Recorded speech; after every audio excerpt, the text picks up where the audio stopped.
So the whole idea of putting dharma and adharma for what? So that we are conscious that beyond dharma and adharma, we are here to attain the highest truth. And dharma, adharmas are only ways to keep us in a disciplined track. To not let us go out of discipline. Otherwise, it's very easy for the mind to slide back into senses and start getting into the wrong ways. So we have to keep the idea of adharma, dharma, to keep our minds under control. But beyond that, there is no use of this dharma, dharma. A snake went and ate a frog which was pregnant. What is your reaction?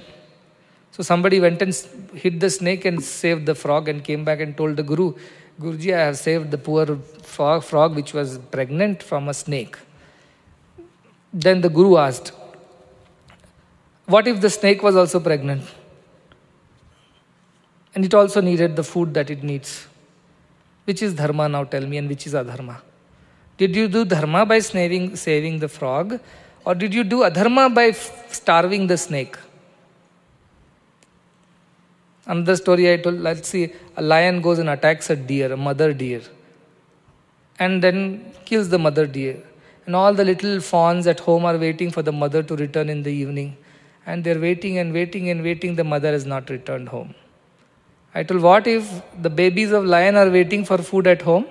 And if the lion does not get food for the babies at home, why lion's babies are any lesser than the babies of the deer? Are they not babies? Are they not dependent on their parents for their food? If lion does not kill the deer, what will it feed its babies? No, lion kills and eats, deer only eats grass. Because deer can only eat grass, it cannot kill and eat, it is not made like that. And lion's only way is to kill and eat, it can't eat grass, it's not made like that. Therefore, they're just going by what is their natural way of life. So is there a dharma? The lion has become adharmic by killing the mother of poor little fawns. Can you call lion adharmic? Why should you call at all? Because lion is just going about what it has been given to do. God has created him in the way that he has to kill animals too. That is by nature. Likewise, we also have a nature as human beings, which is beyond dharma and adharma. Like lion's nature is beyond dharma and adharma. Like the snake's nature is beyond dharma and adharma.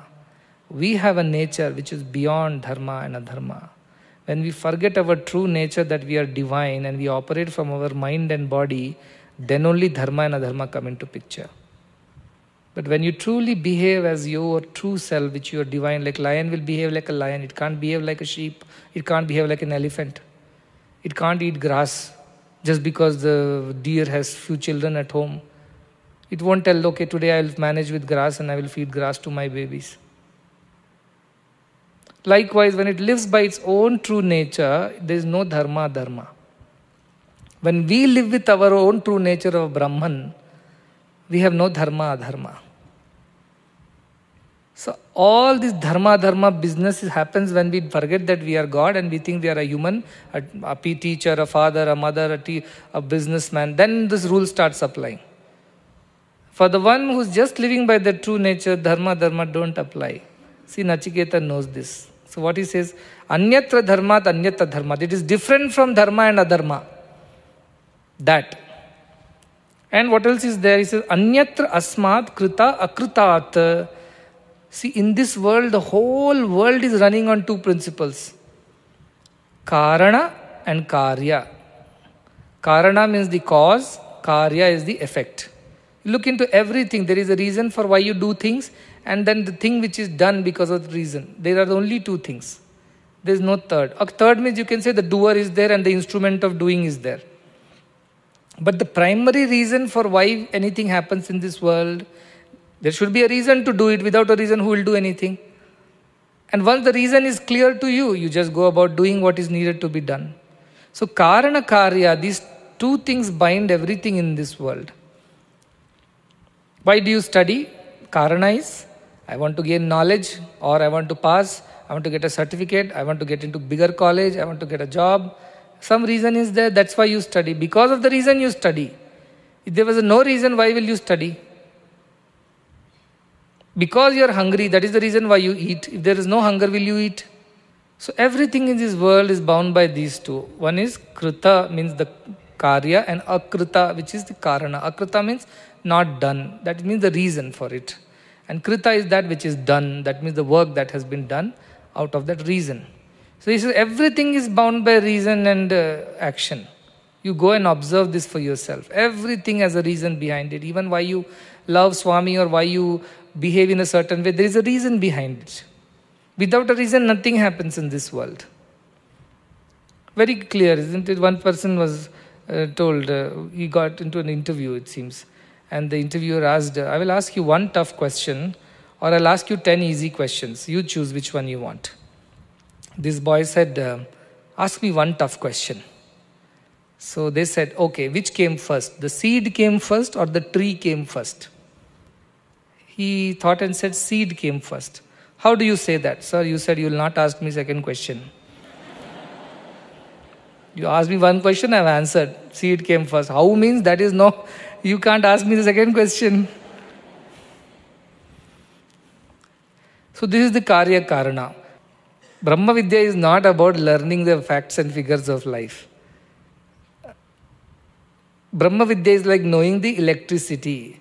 So what do I mean by saying once who knows Brahman knows everything? When he sees a bulb, when others see the bulb, he sees there is electricity because of which the bulb is glowing. When others see a fan, he sees the electricity because of which the fan is moving. So Brahma Vidya is what? To know the reason behind everything. And not the things as such. So you mean to say Brahma Vidya should be able to tell the texture or composition of elements and plants and objects? Brahma Vidya is not to pass subjects, not to gain knowledge of getting into others, finding out what others are thinking, breaching privacy. This is not Brahma Vidya. Brahma Vidya is an idea of believing that everything is divine, therefore there is no reason to get attached to anybody or no reason to run away from anyone. Accepting both with equanimity is what Brahma Vidya teaches you. Yoga Vidya teaches you all this. Siddhis teach you all these things which you are asking. Siddhi, Patanjali Yoga Sutra, you see there are sutras which says if you focus on this area of the mind, you will get to know about the other person's thoughts. If you focus on this area of the chest, you will enter the other person. If you focus on toe, you will do this. If you for knee, you will do that. Like that, these all yoga siddhis are there. But Patanjali himself says that these are all obstacles in Atma Jnana. You will get stuck halfway. So that is how knowing Brahman does not mean you will get to know what is the texture, what is the material this chair is made of. No. You will only know at the end if it all lies Brahman alone. You will get to know the screen. That's why you will get to know everything. It's like gold and ornaments. You have a ring, you have a chain, you have a bracelet, and you have some other, let us say, very new kind of a jewel or an ornament. You may not have seen it before. So when somebody asks you, what is this? You may not be able to tell the name. But you will know that it is gold. It's made of gold. That much you can tell.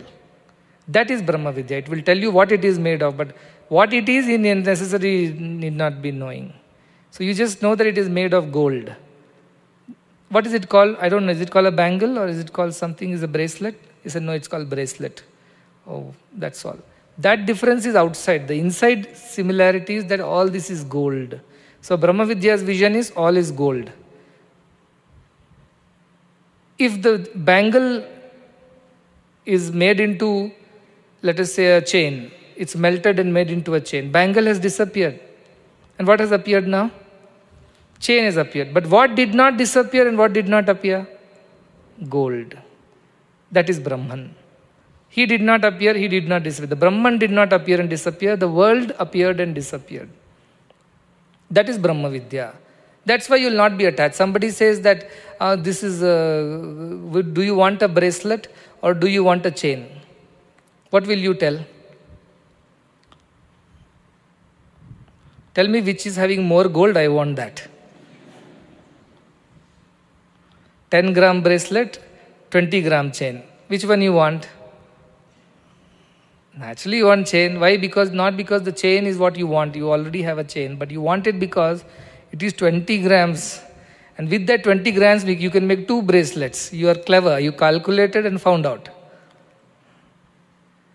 That is the idea of this Brahma Vidya. Knowing that everything gets known means you know this, you know the ephemerality of everything else, so therefore you will discard the other things.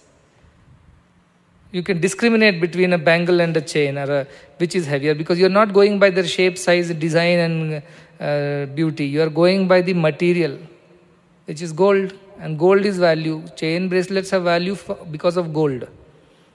Gold does not have a value because of chain and bracelet. Like that, the world has a value because of Brahman. Brahman does not have a value because of the world. Brahman is invaluable like the gold, which never gets destroyed.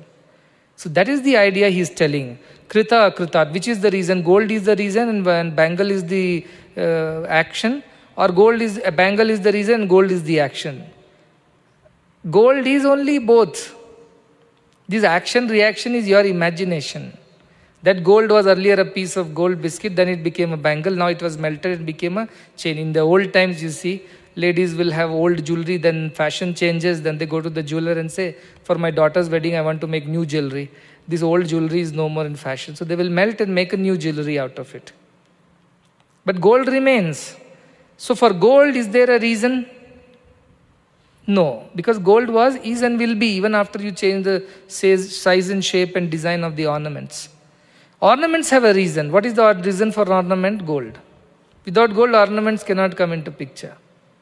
But gold was always there in your cupboard.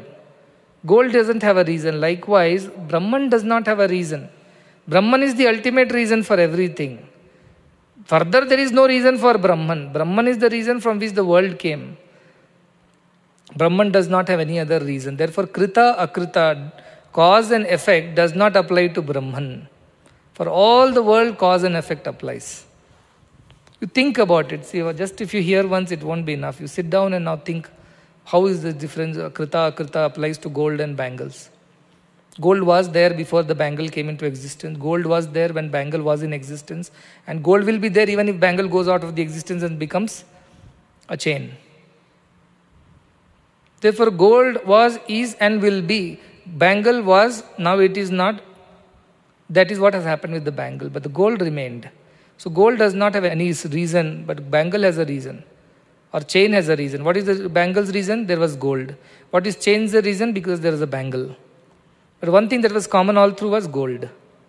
So that is the way it says that Anyatra Asmat Krita Akrita. Seed came first, tree came first, no debate here. Whether Brahman came first or before Brahman something was there. No, Brahman was, is and will be. That's why no Krita Akrita to Brahman. And then what is it? Anyatra Bhutacha Bhavyacha. Bhuta means that which was. Bhavya means that will be. So our mind swings between these two things only. Either it lives in the past or goes into the future. So he is asking that which is beyond past and future, it is omnipresent. You understand the concept here. Past is over. Future is coming. Gold was there in the bangle. Yes. So bangle was past. Now gold will be there in the chain. Gold chain is the future. What is the present? Gold. Was gold there in the past? Yes. Will gold be there in the future? So gold is not just present but omnipresent. That is the idea of Anyatra Bhutacha Bhavyacha. That which is beyond the bindings of the past and future. The bangle is the past, the chain is the future. Gold was in the past, gold is in the present, gold is in the future. It is not affected by the changes that happen outside. So this is Trikala Atita. This is all Karma Karya Atita. This is Dharma Adharma Atita. That which is, what Nachiketa says, Yat Tat. That one which is Tat Pashyasi. If you see it, Tadvada. That which you see, which is beyond dharma, dharma, cause and effect and past, present and future, about that teach me. Stop praising me enough. Stop testing me enough. Now let's get to the point. How much you go in circles. I remember the story. He says, for you the gates of heaven are opening. You know, this Sadma, Vivrutam Sadma, means the gates of this great palace, is opening now. So there is a story. Somebody asked us, "Mummy, how many gates are there for heaven?" Only one gate is there. How many gates are there for hell? 3 gates are there. Trividam narkasyadam dwaram. Nasham atma. These are the 3 gates to hell, entering which one gets destroyed. What are those? Kama, Krodha, Tatha, Lobha. Tasmat etat trayat trajet. Kama, Krodha and Lobha. These are the 3 gates to hell. Choose any gate, you will enter hell. East gate, west gate, north gate. All gates to hell only. Kama, desires, Krodha, anger, and Lobha, greed. So they ask, why 3 gates for hell and only 1 gate for heaven? There's a lot of crowd at hell. You see, traffic is too much. Therefore, 3 gates for hell. Everybody wants to go to hell only. Nobody wants to come to heaven. So when he is telling, I have opened the gates of heaven to you, Nachiketa's answer is, please stop praising me. Stop testing me. Don't tell me about dharma. You do this, you get that. You do Shreya, you get that. You Preya, you get that. Enough. Let's get to the point. Tell me about that, which is beyond Shreya and Preya, which is beyond dharma, which is beyond krita, akrita, which is beyond bhuta, bhavya. If you, that one which you see, pashyasi, tatvada, you will say just now, Swami, you told Brahman cannot be seen with the eyes. Now you are telling Yama is seeing that. What does it mean? It's a way to speak. Like, he's a very good person. I see. You really don't see the goodness in that person. But you say, I see. Oh, I see, like we say it in English. Like that, pashyasi. And pashyasi has much deeper meaning when it comes to communication in our Vedic tradition. There are 4 communications that are there in Vedic, in our scriptures that they have described. The lowest level of communication is called Vaikhari Vani. Means we speak like what we are speaking. Words are being exchanged, sound is being heard. This is called Vaikhari Vani, which is the lowest form of communication. Higher than this is called Madhyama. Madhyama means we don't speak in words, but we communicate in our minds. Like Vyasa was dictating the Mahabharata to Ganesha. Vyasa Gufa is somewhere, Ganesha Gufa is somewhere else. How did they communicate? They communicated in their minds. Because they were far more refined, their intellects were far more refined. They could understand within their minds. Like many times, mother can understand what baby is going through, even though baby cannot speak and express. Or you have a pet at home. You understand the pet is communicating love to you, even though pet is not opening its mouth and speaking. Similarly, the pet is understanding that you have love for the pet. Even though you are not, whatever you say, it cannot understand the words. But there is an exchange between a baby and mother. You see the conversation in their eyes. They understand each other. But there is no physical word spoken. So this is called a Madhyama Vani. A Vani which is a little deeper inside, subtler. And then there is one called Pashyanti, it's called, third one. Pashyanti means, I see it, I know it because I see it. And then there is called Para. I know it by being that. Suppose you have to describe a boy or a girl in your class to somebody outside. You have to describe to somebody if he has not seen the boy or a girl. But to that boy and girl, do you need to describe who he or she is? You don't have to, because that girl knows I am this girl because she is the girl. Or the boy knows I am this boy because he is the boy. So at para level, you don't even have to see the truth. You are the truth, so you know the truth. At the highest level, you are the truth, therefore you know the truth. At the second level of Pashyanti, you see the truth, so you know the truth. At the third level, Madhyama, you understand the truth through very many pointers. At the fourth level, you are spoken about the truth. The truth is described to you. So in 4 levels, communication can happen. Here what is he saying to him? Yat tad pashyasi tad vada. If that one which you see, which is beyond dharma, krita, akrita and bhuta bhavya, that one which you see, tell me about that.